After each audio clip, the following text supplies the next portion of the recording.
Boa tarde a todos. Muito obrigado pela presença, uma grande honra estar aqui. A gente queria falar um pouquinho sobre o tema de cidadão conectado, tá? E da importância disso não só para o cidadão, quanto para o Estado também, em relação aos programas do Estado. E quais os conceitos e qual a visão que a gente tem sobre esse tema, que é um tema bastante complexo e que precisa ser tratado de forma integrada.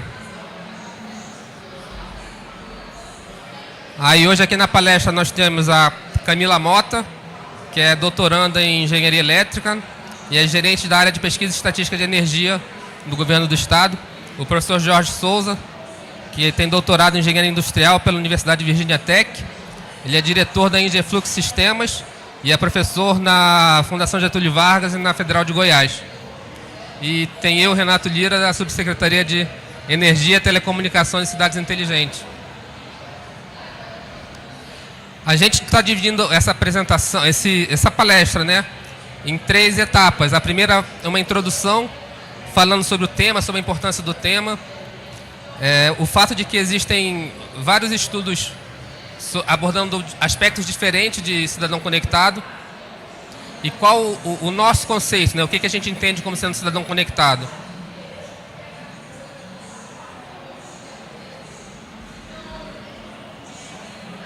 Está começando aqui também com uma frase do ex-presidente Barack Obama, né? De que a mudança não virá se esperarmos por outra pessoa ou se esperarmos por algum outro momento. Nós mesmos somos aqueles por quem estávamos esperando. Nós somos a mudança que buscamos. E isso já tem um pouco a ver com o conceito que a gente entende de cidadão conectado, que não é efetivamente uma questão de conexão. É muito mais uma questão de empoderamento, de capacitação do cidadão, para que o cidadão possa participar efetivamente da sociedade, direta ou indiretamente do governo, possa participar de atividades ligadas à medicina, educação, trabalho, onde quer que esteja.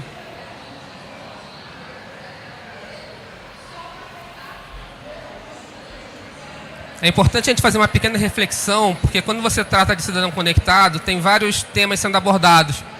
Vai desde a questão de engajamento dos cidadãos nas decisões do governo, participação do cidadão na vida política. Você tem temas ligados ao governo aberto, né, dados abertos para que exista transparência, para que os cidadãos consigam acessar exatamente o que está acontecendo no governo, ter acesso aos dados.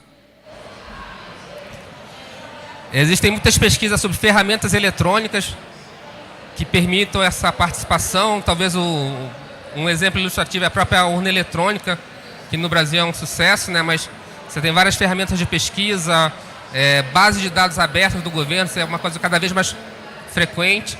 Talvez ainda de acesso não tão fácil, mas que a tendência é ficar cada vez mais fácil também.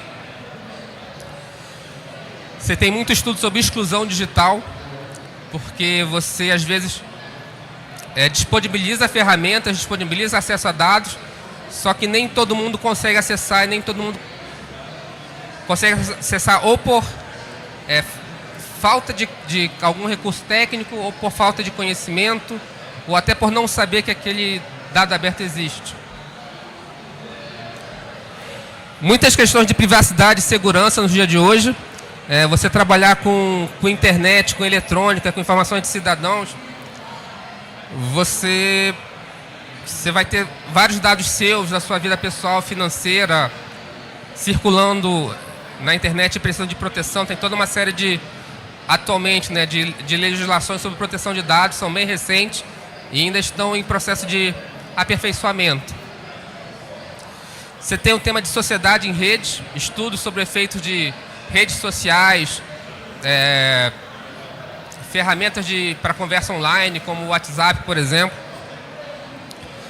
Grupos de discussão, fóruns de discussão. E você tem muito estudo sobre educação digital, né, que é você realmente capacitar as pessoas para que elas consigam utilizar as ferramentas, consigam acessar os dados, utilizar os serviços online.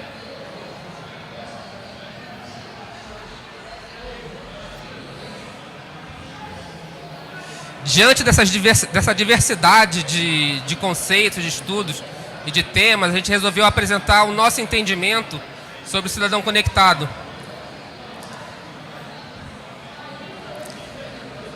E o foco desse entendimento é o cidadão conectado é o cidadão que utiliza ativamente tecnologias para interagir com comunidades, governos, serviços e outros indivíduos.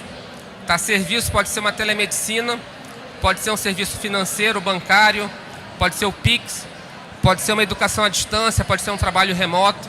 Então, tudo isso engloba a nossa visão de cidadão conectado. E outro aspecto importante dessa visão é que ela tem como premissa o envolvimento ativo do cidadão. Não apenas um cidadão que está ali para receber ou para ficar, eventualmente, consultando a internet, vendo um vídeo, vendo alguma notícia rapidamente num aplicativo. Mas aquela pessoa que realmente consegue se engajar, consegue utilizar de serviços, consegue fazer muita coisa, se capacitar e se empoderar usando a tecnologia.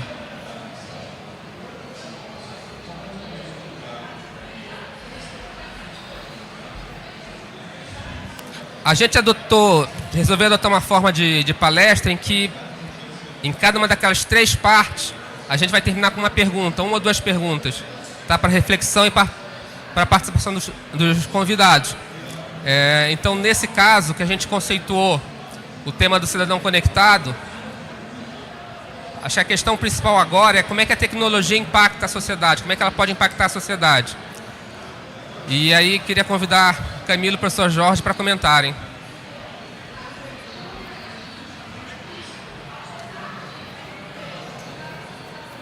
Escuta? Obrigado, Renato. Consegue escutar? Renato, acho que essa pergunta é muito boa para começar o bate-papo, né? Eu acho que, primeiramente, cabe a gente sintonizar o conceito de tecnologia de maneira geral.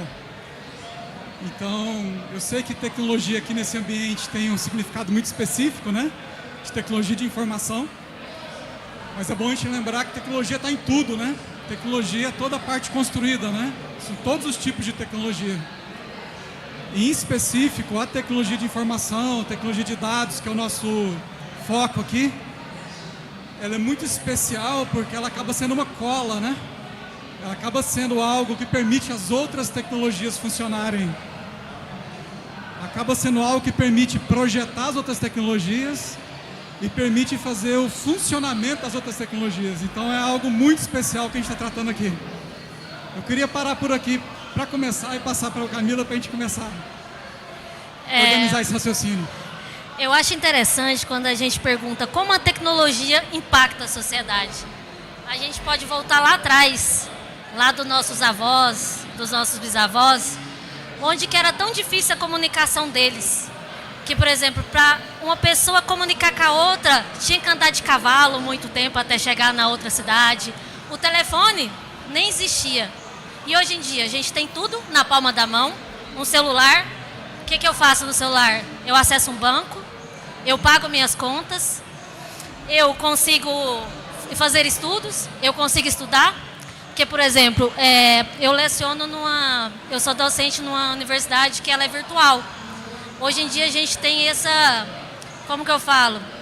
A gente está muito privilegiado na nossa era. Então a tecnologia, ela tem tudo para impactar de forma favorável, mas a gente tem que ter cuidado.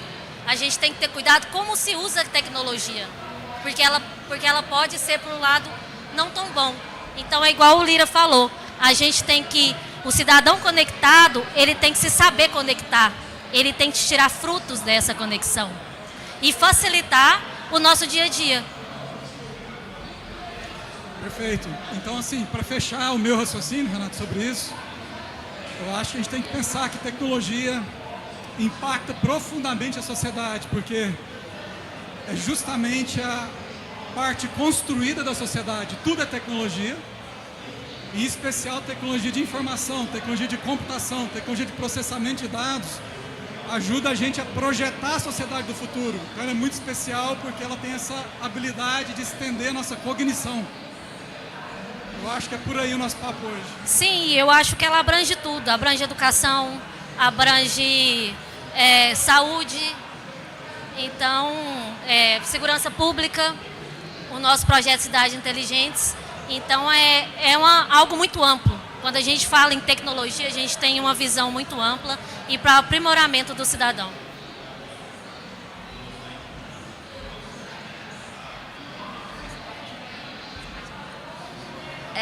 Agora, a segunda parte, eu venho falar um pouco da nossa situação atual, tanto do nível estatístico nacional quanto global. Estatísticas sobre as conectividades e as etapas e as barreiras. Aqui é um pouco do uso da internet. O Brasil, há cerca de 10% aquele ali, depois eu retorno ele. Por exemplo, a gente tem um uso de internet muito alto em redes sociais. As pessoas usam muito mais para Twitter, Instagram, TikTok, também ali compras. Hoje em dia a população ela não prefere não sair de casa para comprar. A gente tem um uso mediano com serviços financeiros, de aplicativo de bancos, jornais, muitos cidadãos ainda mediano para fazer leitura de jornais, porque antigamente, quantos não já se viram assinar aquela revista Veja? Muitos assinavam e ver aquela pilha de livros quando você descia lá no seu prédio. Hoje em dia eu aposto que ninguém vê nada.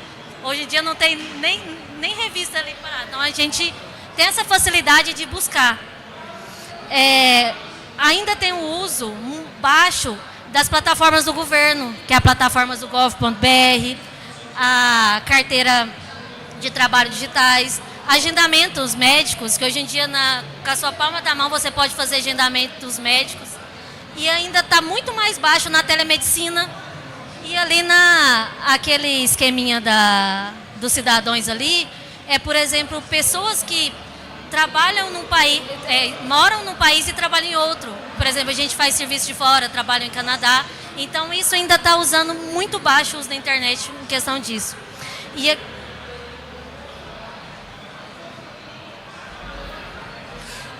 Oi, pessoal, eu só queria dar um break aqui no exemplo da Camila, nesse caso do trabalho globalizado, tá? Tem uma amiga minha que ela mora numa comunidade do Rio de Janeiro, em Vargem Pequena. Ela teve a oportunidade de estudar inglês, que ela morou alguns anos em Portugal, que o pai dela foi para Portugal, e depois não deu certo, voltaram. Só que é muito curioso, porque você vai numa comunidade do Rio de Janeiro e você tem uma pessoa que ela fez um processo de seleção e ela é diretora de uma multinacional holandesa hoje.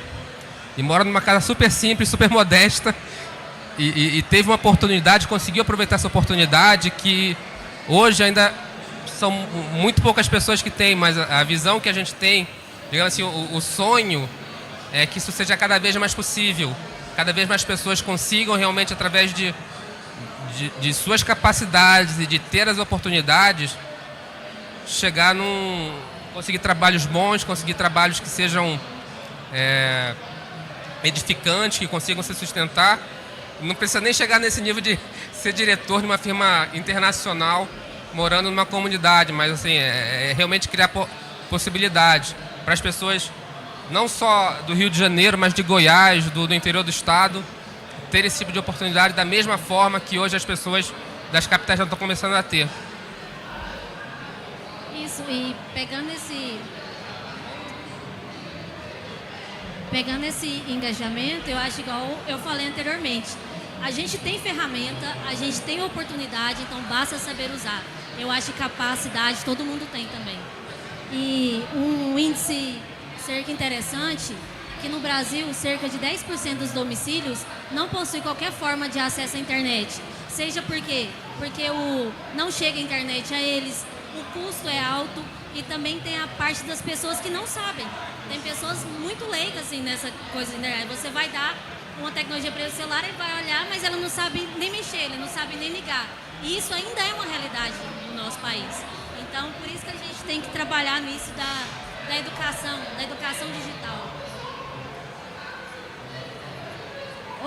Aqui, há diferentes formas de conexão.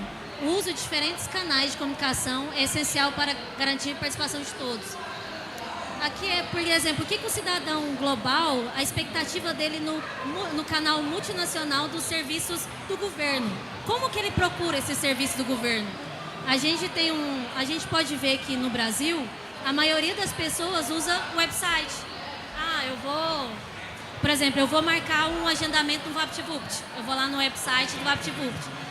Tem uma campanha de vacinação, por exemplo. Às vezes as pessoas usam a mídia social para fazer a campanha de vacinação. Mas, infelizmente, isso não chega para todos. Então, acho que tem que ser essas diversas formas de comunicação que o Brasil tem, que o Estado tem, até chegar no público. E a gente vê que hoje em dia, na era da tecnologia, é muito poucas pessoas que se utilizam a forma escrita mesmo para chegar a comunicação até o governo. A gente vê que o Brasil ali é 6%, e uma curiosidade que a Alemanha ainda é muito, ainda, se for comparar, 18% que eles utilizam.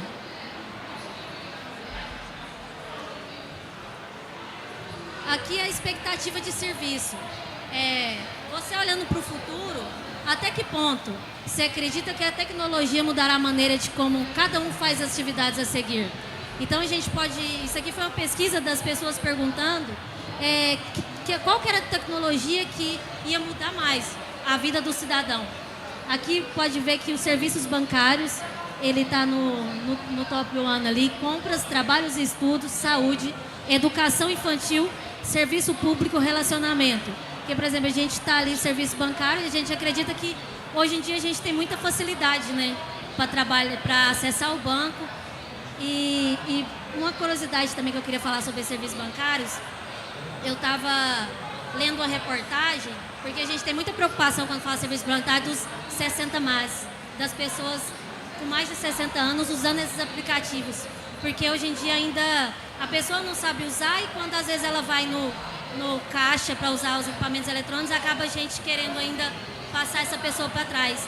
E eu li um projeto da UFG que eu achei interessante, chama 60 Mais Conectado, onde eles pegam as pessoas com mais de 60 anos e dá aula para elas, tipo, como conectar, como assistir uma aula online. Porque às vezes a gente para e pensa, vamos fazer educação digital. A gente pensa, vamos começar da criancinha até o adolescente, mas e os idosos? Que ainda está nessa era digital, e a gente tem que ter essa preocupação com ele.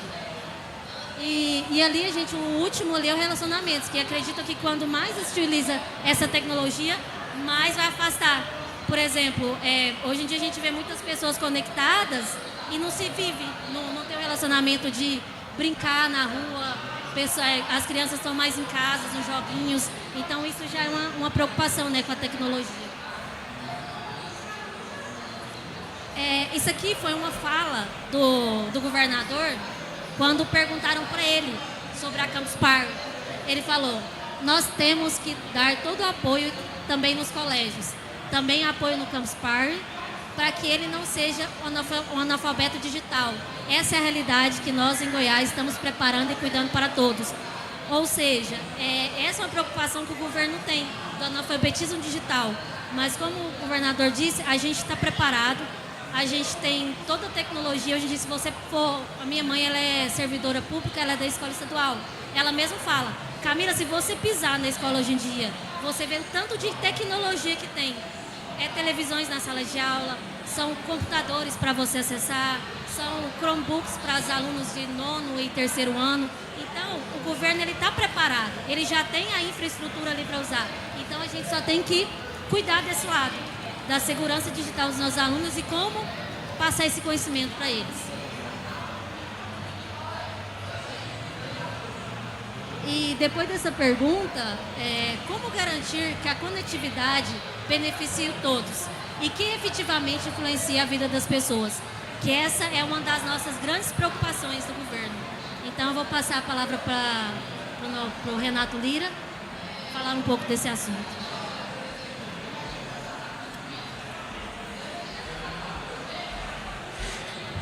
Essa talvez seja a grande pergunta que a gente precisa responder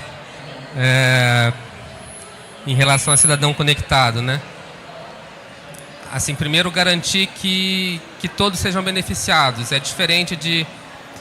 pelo menos o que a gente sente muito hoje é que algumas pessoas têm uma facilidade, principalmente os mais jovens, e já conseguem utilizar, usufruir alguns serviços à medida que você disponibiliza, mas que muitas pessoas não são atingidas por esses serviços. Então, um dos desafios grandes que a gente tem é como fazer que isso atinja a todos, né? Como fazer com que essa tecnologia fique disponível para todos de uma forma que todos consigam utilizar. E outra dificuldade é que a forma com que todos vão conseguir utilizar é diferente. Algumas pessoas vão ter facilidade de algum jeito, outras pessoas de outro jeito. Então tudo isso tem que ser mapeado e entendido para que a gente consiga ter um sistema realmente efetivo. E a segunda parte da questão, que é o que efetivamente influencia a vida das pessoas, acho que a percepção que a gente tem é que hoje em dia tudo pode ser influenciado pela tecnologia. E uma constatação muito forte é que a gente ainda não sabe exatamente como é que a vida das pessoas vai ser influenciada daqui a alguns anos. Se vocês forem pensar como era a vida há 20 anos atrás e o que a gente tem hoje de recurso, eu acho que poucas pessoas seriam visionárias o suficiente para conseguir antever um pouco o que existe hoje de tecnologia. Eu acho muito poucas pessoas, e eu arrisco dizer que a maioria das pessoas que tentaram fazer isso deve ter errado. Não deve ter conseguido adivinhar como é que seria a vida hoje, 20 anos depois. Assim como a gente também dificilmente vai conseguir ter uma visão razoável de como vai ser a vida daqui a 20 anos. Então o que a gente tem que fazer é dar pequenos passos nesse sentido. É capacitar as pessoas, criar infraestrutura, criar procedimentos, criar conscientização em relação a esse mundo conectado, digitalizado, eletrônico que está vindo.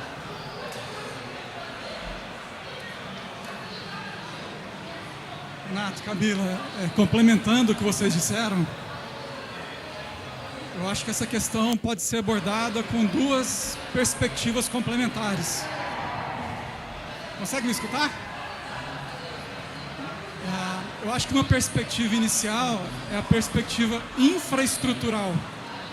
Pensar em conectividade em termos de infraestrutura. O que significa isso? Ou seja, como é que acontece a interface ser humano, mundo digital? Através de quais dispositivos? Através de quais tecnologias específicas essa conectividade ocorre em termos da ligação do ser humano com o sistema digital? E aí é uma conversa super ampla, né?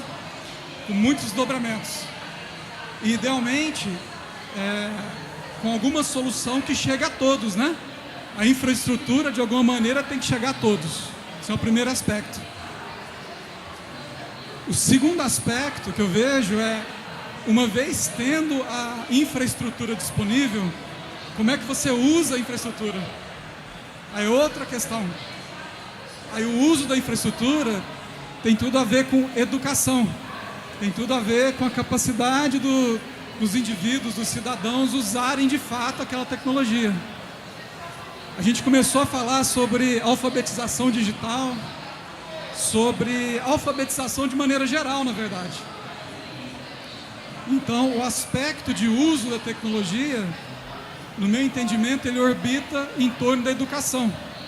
Seja educação de criança, ou seja, daqueles que estão sendo alfabetizados de fato, na sua primeira infância, aprendendo as letras, aprendendo os números, ou seja, alfabetização no sentido mais ao longo do ciclo de vida dos cidadãos com mais de 60 anos, assim por diante. O aspecto que talvez seja o mais interessante, que mais me intriga, que eu acho que é o caminho, dentro desse processo de alfabetizar, é entender como que essa tecnologia digital ela pode ser uma extensão da cognição. Como é que ela se torna uma amplificação da nossa capacidade de raciocinar. Então, se a gente aprende a ler e escrever, se a gente aprende a usar os números e as operações matemáticas básicas, quando a gente expande esse raciocínio e começa a entender quais são as limitações humanas, rapidamente a gente vê que a gente não consegue fazer muita conta muito complexa de cabeça. Quase tudo que a gente vê ao nosso redor hoje, todos os sistemas de energia, sistema de transporte, de segurança, de saúde, são sistemas relativamente complexos.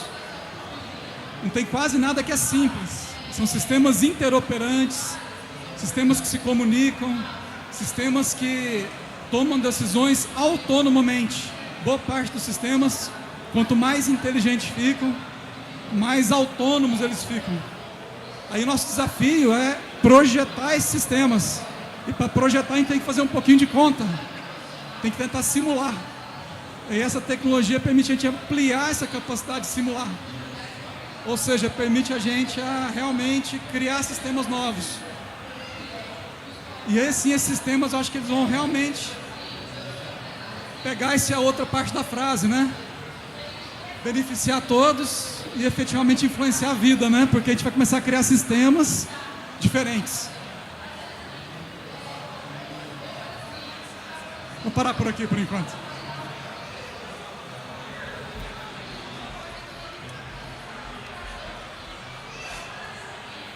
Pessoal, agora falando um pouco sobre a parte dos desafios e o que a gente tem de visão de futuro, tá? Sobre efetivamente o que a gente pretende fazer.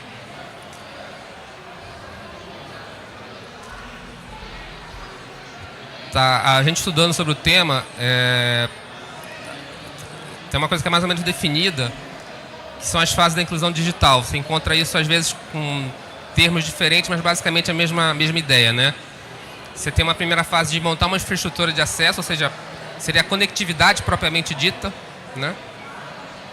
Você tem os equipamentos de acesso individual, que também está relacionado com a conectividade, só que deixa de ser uma infraestrutura geral pública para ser alguma coisa individual.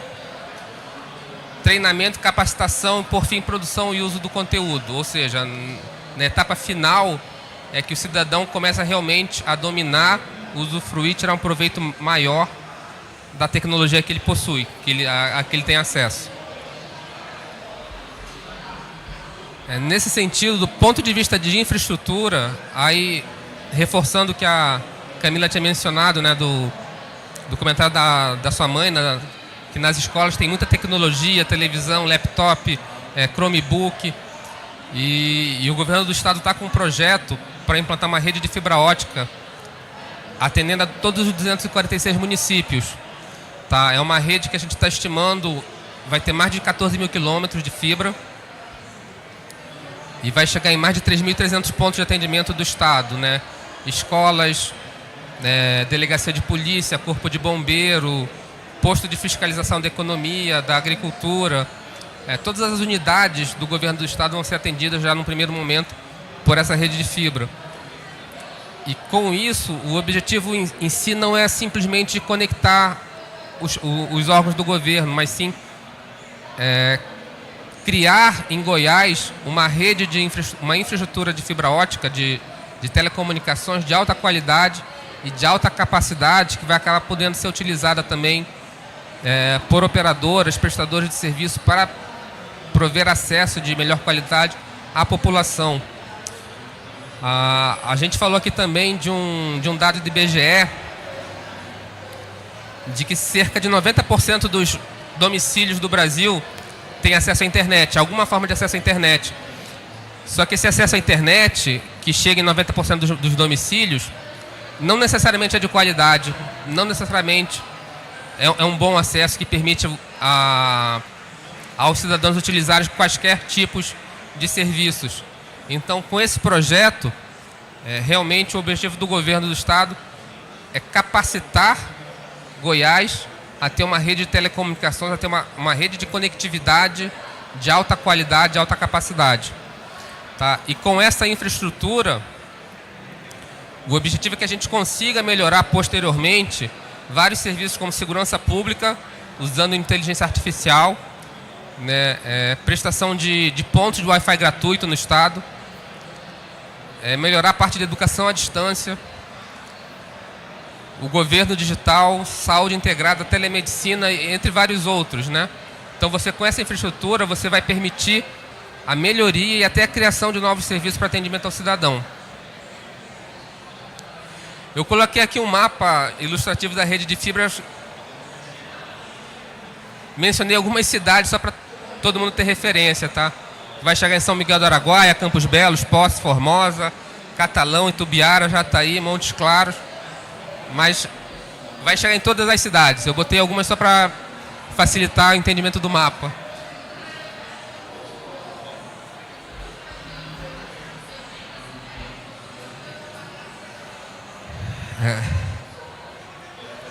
Voltar um pouquinho aqui para o mapa. Esse é o projeto que a gente tem hoje e justamente o que a gente começou a se questionar foi realmente não basta só prover a conectividade. Então, o que a gente gostaria de fazer é chegar em cada município do interior com mais serviços, com algum tipo de capacitação, com serviços adicionais, com parcerias adicionais.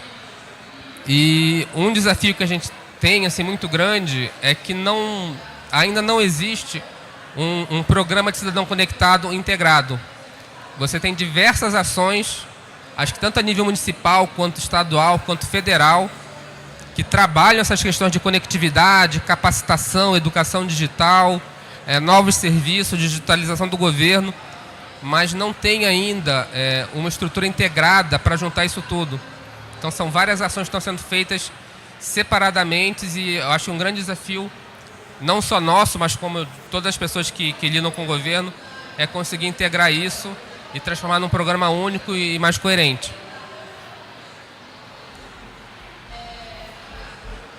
E pensando de uma forma mais genérica em cidadão conectado, né? Você tem a questão da escalabilidade, conexão para todos, que é o que a gente está tentando tratar com esse projeto do Goiás de Fibra. Você tem a questão da capacitação e do engajamento da população. Você tem a questão de ter uma visão holística, uma visão completa do programa e não ficar trabalhando só em nichos. Você tem uma outra dificuldade que é você saber o quão efetivo estão sendo suas ações. Você definir quais são as métricas mais importantes. Você conseguir monitorar essas métricas de uso, de conhecimento do cidadão. E você tem também a questão de comprometimento e sustentação, né? Você ter todos os agentes comprometidos com essa transformação, porque isso não é um projeto de infraestrutura, isso é realmente um projeto que está acompanhando a transformação da sociedade. Então você tem que ter o engajamento dos vários atores.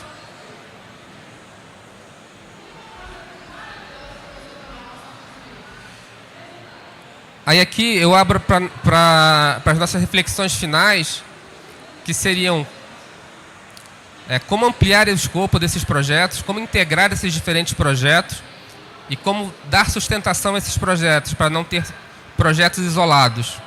Acho que talvez seja o grande desafio de hoje, porque realmente a gente tem muitos projetos fragmentados em andamento. E como medir o sucesso das iniciativas de envolvimento dos cidadãos. Que isso é importante até para você saber se está andando na direção certa, né? E não é fácil quando você lida com vários perfis de público, com uma quantidade muito grande de público, em várias formas de acesso. Aí eu vou abrir um pouquinho para discussão agora com a Camila e o professor Jorge. Eu acho que esse é acho que um dos maiores desafios é como sustentar esses projetos. Porque o Estado está com esse projeto da Goiás de Fibra, de atender Goiás inteiro.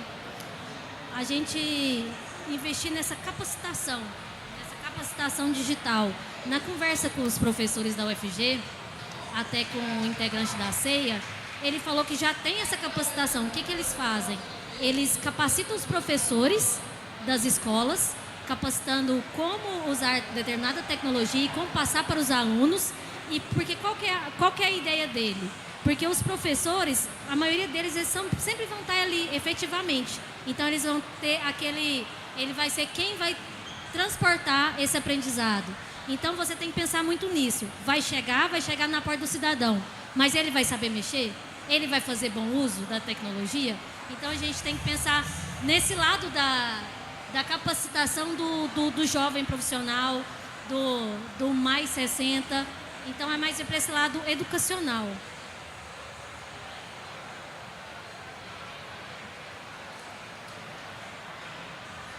Camila, Renato, deixa eu falar primeiro um pouquinho sobre a primeira pergunta.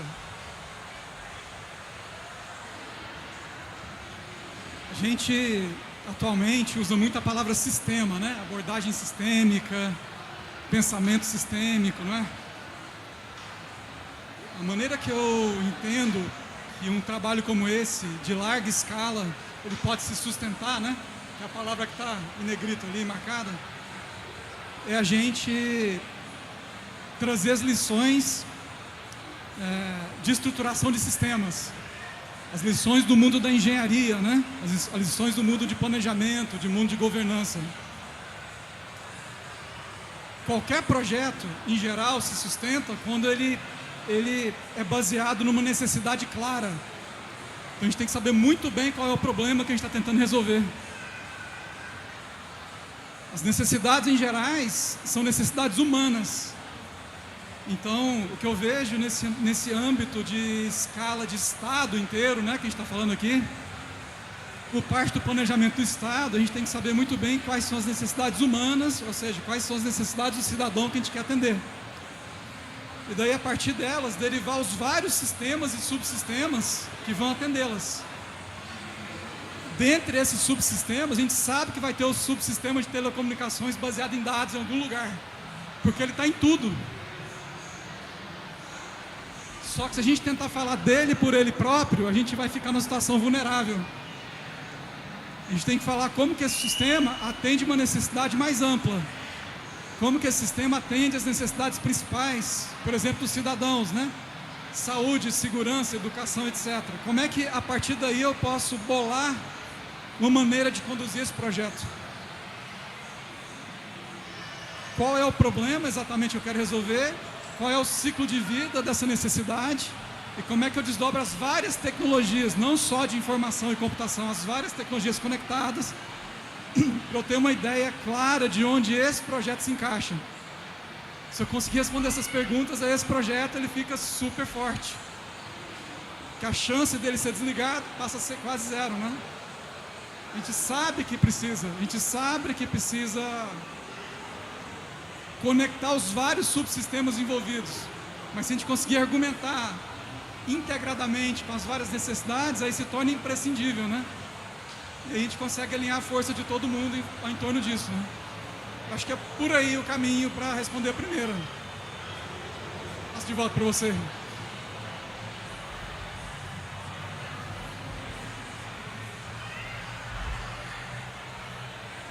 Assim, o desafio é grande. Hoje a gente, talvez o primeiro passo a ser dado seria conseguir juntar os diferentes atores que estão trabalhando com vários subprojetos, ter mapeado exatamente tudo que está sendo feito. Assim, acho que, pelo menos não conheço isso nem no Estado, nem no Brasil, talvez algumas iniciativas pequenas. Pensar um pouco do ponto de vista do cidadão, né, e não simplesmente pensar na conectividade, no que o governo pode oferecer, no que o banco pode oferecer, no que um hospital pode oferecer, mas pensar no cidadão e nos diferentes casos de uso dos cidadãos, né? É uma tarefa grande, complexa, mas que a realização desse exercício pode trazer muito insight, né? Muito conhecimento na elaboração dos projetos. E eu acho interessante de como medir o sucesso das iniciativas de desenvolvimento cidadão. Eu acho que, por exemplo, a gente aqui, quanto eu, quanto o Renato, a gente representa o Estado. Mas como eu vou medir a satisfação? Eu acho que é olhar no cidadão.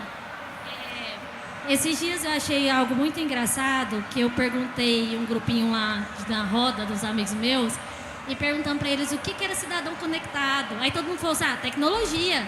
E aí tava deslumbrando, tipo, nossa, os ônibus elétricos têm Wi-Fi, tem carregador. Então, tipo, a pessoa se torna feliz por aquela tecnologia estão chegando à mão.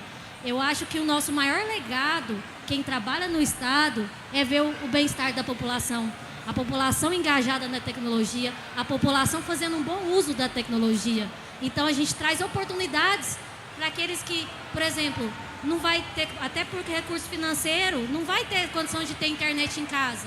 Então, essa ideia do Goiás de Fibra, que vai chegar em todas as escolas, porque geralmente os meninos, eles usam ali a escola para ter esse acesso, à internet, ter um ônibus que tem Wi-Fi, que tem carregador, isso, querendo ou não, é um bem-estar. É que todo mundo tem direito a isso.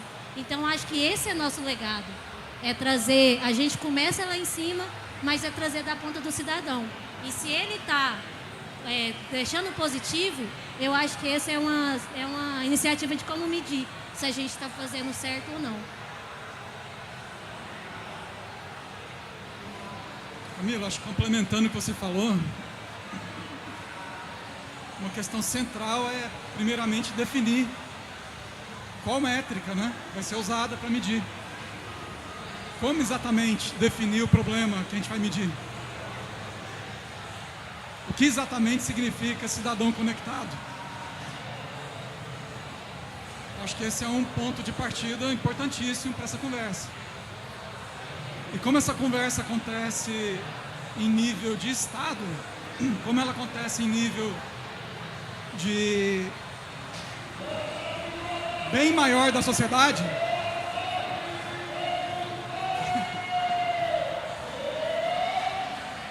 a gente precisa dar uma atenção no sistema de medição. Então, além de definir a métrica que vai ser usada para medir, o sistema de medição de algo complexo normalmente tem mais de uma métrica. E a charada é conseguir entender a relação entre as métricas. Como que uma métrica conecta com outra métrica, que conecta com outra métrica. Ou seja, como interpretar as relações causais, causa e efeito, entre as métricas. Eu acredito que esse tipo de conversa, no ponto de vista do Estado, tem que fazer uma conexão entre a métrica que define cidadão conectado e as métricas maiores que expressam os objetivos globais que o Estado persegue. Então, vamos supor, como é que eu conecto cidadão conectado e PIB? Como é que cidadão conectado se relaciona com o PIB do Estado? Como é que cidadão conectado se relaciona com a dívida pública do Estado? E assim por diante. Essa conversa, ela vai enriquecer ainda mais a definição de cidadão conectado e provavelmente ela vai amparar o raciocínio das várias políticas públicas. Aí se torna uma conversa integrada em termos de causalidade, né? A matemática desse planejamento se integra. Então, para sustentar, para responder a pergunta de cima, eu acho que a gente precisa de baixo, Renato.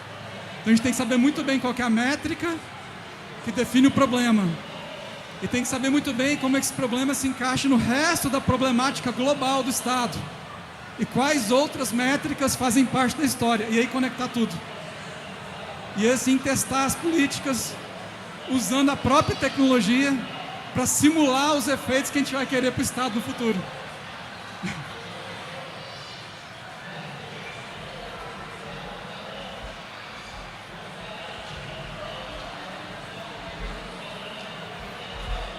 Pessoal, assim, basicamente a nossa mensagem era essa. A gente se deparou com esse tema de cidadão conectado, né?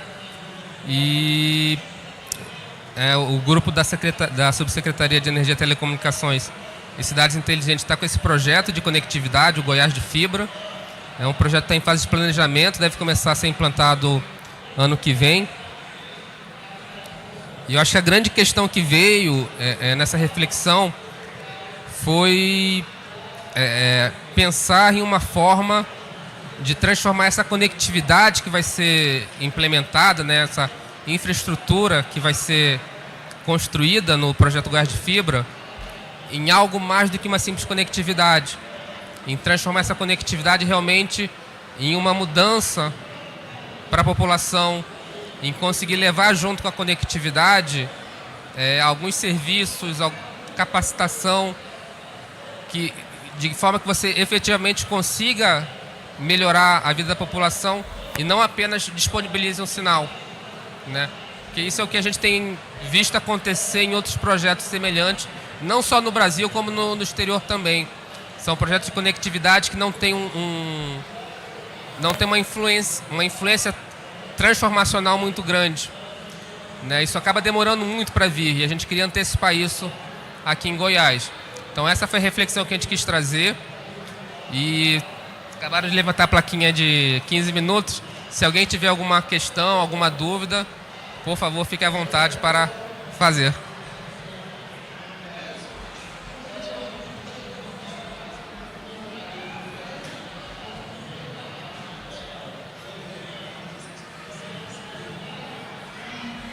Me ouvem? Acho que foi o professor que comentou a respeito do meio de se conectar com a tecnologia, né? Da interface de se comunicar com a tecnologia.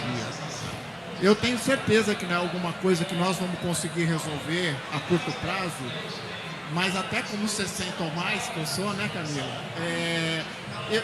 Eu acho que o grande passo que nós, humanidade, vamos dar para tornar um cidadão mais conectado é quando a gente conseguir criar uma interface que não seja tão individualizada quanto um aparelhinho que a gente carrega na mão, entendeu? Se a gente interagir com a tecnologia de uma forma mais humana, mais falada, né? Eu acho que quando isso acontecer, porque isso certamente vai acontecer, eu acredito, isso vai se tornar, assim, vai multiplicar muito velozmente a capacidade de todos se comunicarem, porque existe uma dificuldade e até uma limitação de se conseguir uma interface para essa tecnologia. Não basta somente, né, Renato, a gente disponibilizar o acesso, né? A dificuldade que hoje os smartphones ou os computadores pessoais ou qualquer outra forma de interagir com a tecnologia, eu acho que ela ainda é muito presente, tá? E às vezes até um pouco artificial. Eu me sinto uma pessoa que às vezes fico frustrado, né? Quando eu estou, sei lá, fazendo algum tipo de questionamento numa compra online, por exemplo, que eu fiz e a encomenda não chegou por algum motivo, e eu com aquela sensação, poxa, será que deu certo ou não deu? Esse feedback, sabe? Essa questão como a gente tem no relacionamento humano, eu não sinto tão presente no relacionamento digital ainda, né? Então eu acho que quando a gente tiver um meio de interagir, imagine que coisa fantástica se eu for parado numa barreira, né, né, para fiscalização de trânsito, né, e eu não precisar apresentar minha carteira de habilitação, se simplesmente por leitura facial o fiscal verificar que eu estou regular, né? Então assim, eu não preciso provar, eu não preciso interagir, eu posso só falar com uma máquina que tem uma feição humana, entendeu?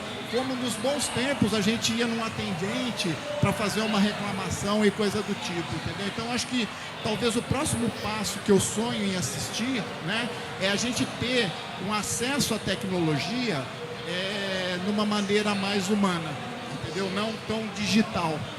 Lógico que vai ter toda a tecnologia digital por trás, tá?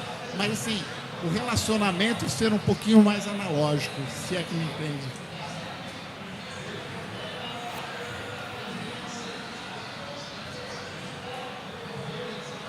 Pegando esse que o Sérgio falou, igual uma das nossas preocupações quando a gente dá aula em faculdade, em AD, é justamente o que você falou. Justamente eu ter reclamações dos meus alunos, igual você falou. Falta esse calor humano, falta essa comunicação, se torna muito pessoa e computador. E às vezes a pessoa, por exemplo, a maioria quem faz as faculdades EAD são trabalhadores que passam o dia inteiro trabalhando, chegam em casa exaustos e ele senta na tela do computador e fala, nossa, eu vou ter que ler isso aqui sozinho. Então tem que ter esse engajamento. Por exemplo, eu falo com meus alunos, vamos comunicar, nem que seja uma reunião de 5 minutos, 10 minutos, está em dúvida, manda e-mail, manda Teams. Então a gente, ter essas reuniões, nem que seja por videochamada, você mostrando cara a cara, a gente consegue diminuir essa conexão que você fala que é distante. Porque geralmente tem que ter esse up, porque é muito difícil a pessoa, principalmente, sentar. Tem pessoas que têm essa iniciativa, que já gostam de estudar em AD, que gostam de sentar no computadores, ler eles mesmos e aprender. Mas tem essas pessoas que têm essa dificuldade, que tem que ter pessoas ao vivo ensinando, respondendo suas dúvidas. Então, acho que isso aí é um ponto positivo que você deixou em pauta. E é um ponto que meus alunos reclamam direto, mas aí eu tento ter essa interação com eles, tipo, nem que seja semanalmente. Eu vou dar um feedback de uma experiência pessoal minha. Eu trabalhei numa empresa que fazia venda pela internet, né, venda de ingresso. E assim, eu vou te falar que das diversas áreas envolvidas no produto, a única que nunca era questionada, porque o que ela definisse, você tinha que obedecer, você tinha que fazer, era a área de UX, né, que definia interface com o usuário. Qualquer outra área da empresa que você fizesse o projeto, podia ser questionado, podia ser solicitada alteração. A área de interface do usuário, o que eles falassem, olha, isso aqui é o melhor para o usuário, ninguém questionava. Você tinha que seguir o que eles faziam. Mas é uma questão cultural que nem todo mundo tem ainda. Tá? De realmente priorizar a forma como você interage com o usuário. Eu conheço vários casos que isso é muito deficiente. E mesmo nessa empresa que eu trabalhei, você tem limitações da tecnologia. Tá? Mas pelo menos em termos de priorização de cultura, já tem algumas empresas que trabalham mais isso. Só que ainda tem muito a melhorar. Posso complementar? Eu acho que essa colocação é excelente, é muito importante trazer esse tipo de perspectiva. O que me faz pensar é como que a gente pode sugerir, promover, instigar soluções mais ergonômicas, vamos chamar assim. A gente sabe que tem muitas normas. O mercado por si só é um laboratório. O mercado testa um monte de soluções. Então, às vezes, as empresas criam soluções para depois achar um problema, né? Ou às vezes você primeiro define o problema para depois achar a solução. O que me parece é assim, em ambos os casos, essa situação confortável de poder olhar uma carteira de motorista ali só pelo rosto, algo do tipo, acontece quando de algum jeito alguém entendeu muito bem a necessidade do usuário. E aí tem normas para isso, tem norma ISO para isso, tem normas de engenharia para isso. O mundo nas últimas décadas busca se organizar para isso.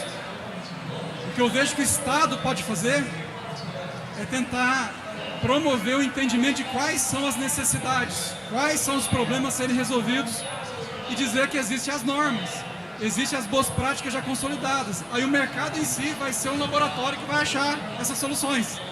Algumas serão viáveis, outras não serão viáveis, umas dão certo, outras não, e esse mercado acontece. Agora, esse fenômeno é tremendamente mais eficiente se a gente souber qual é a necessidade a ser resolvida. Porque senão a necessidade vai ser descoberta por acaso. E aí gasta-se energia enorme até chegar lá. Se a gente conseguir se organizar para saber quais são as necessidades, daí a gente tem um caminho muito mais provável de sucesso.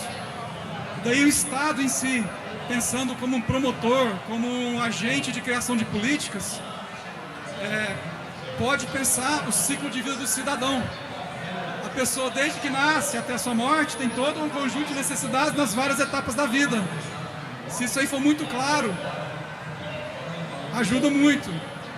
Se for muito claro aquilo que é responsabilidade de um ente privado, aquilo que é responsabilidade de um ente público, melhor ainda. A gente vai conseguir saber quais são as políticas que melhor, ou que mais provavelmente vão resolver o problema. Agora, no âmbito da coisa, tem que saber qual a necessidade. É assim que eu vejo. E volta a definir o problema lá no começo e como é.